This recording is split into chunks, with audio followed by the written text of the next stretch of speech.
അപ്പോൾ നമ്മുടെ 10ാമത്തെ റമദാൻ വ്ളോഗിലേക്ക് എല്ലാവർക്കും സ്വാഗതം. അപ്പോൾ ഇന്ന് തുടക്കം തന്നെ നമ്മൾ നെയ്പ്പത്തിൽ ഉണ്ടാക്കിക്കൊണ്ടാണ് കേട്ടോ.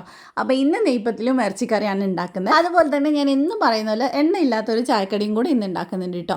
അപ്പോൾ അതിന് വേണ്ടിയിട്ട് ഞാൻ ഓൾറെഡി ബണ്ണ് വാങ്ങിച്ച് ഫ്രിഡ്ജിൽ വെച്ചിട്ടുണ്ടായിരുന്നു. 8 പീസ് ബണ്ണുണ്ട്. ഇത് കുഞ്ഞു ബണ്ണായതുകൊണ്ട് തന്നെ ഉണ്ടാക്കാനും കഴിക്കാനൊക്കെ നല്ല രസമാണ് കേട്ടോ.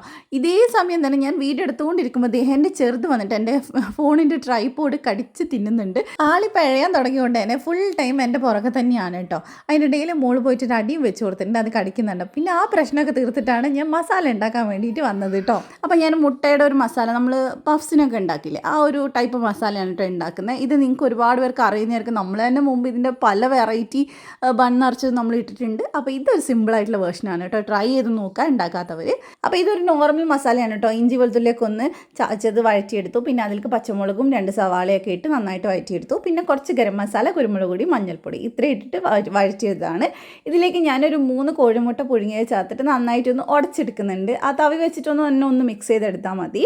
പിന്നെ നമ്മൾ ഇതിലേക്ക് കുറച്ച് മല്ലിയിലയും കൂടെ ലാസ്റ്റ് ഇട്ട് കഴിഞ്ഞാൽ നമ്മുടെ ഫില്ലിംഗ് റെഡി. അടിപൊളിയാണ് കേട്ടോ, നല്ല ടേസ്റ്റാണ്. ഇത് വെച്ച് സാൻഡ്വിച്ചൊക്കെ ഉണ്ടാക്കാനൊക്കെ അടിപൊളിയാണ് കേട്ടോ. അപ്പോൾ ഇനി നമുക്ക് ബണ്ണിൻ്റെ അടിവശം ഇതുപോലെ ഒന്ന് കട്ട് ചെയ്തെടുക്കുക.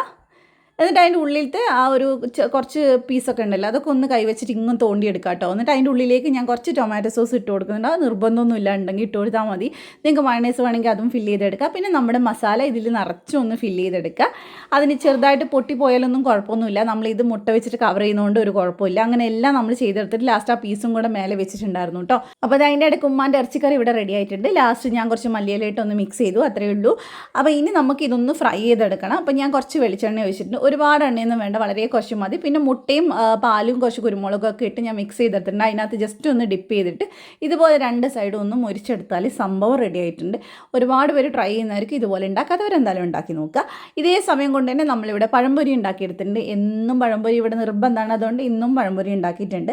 പിന്നെ അതുപോലെ തന്നെ നെയ്പ്പത്തിൻ്റെ കൂടി ഇന്ന് പൂരിയും കൂടി ഉണ്ടാക്കുന്നുണ്ട് കേട്ടോ. അപ്പോൾ അതൊന്നും ഞാൻ കാണിച്ചിട്ടില്ല. അപ്പോൾ നമ്മുടെ നോമ്പറിൻ്റെ ഐറ്റംസ് എല്ലാം അവിടെ സെറ്റ് ആയിട്ടുണ്ട്. നിങ്ങൾക്ക് എന്താ സ്പെഷ്യൽ എന്നൊക്കെ ഒന്ന് കമൻറ്റ് ചെയ്യുക. അപ്പോൾ അടുത്ത ഡേറ്റ് കാണാം. ബൈ.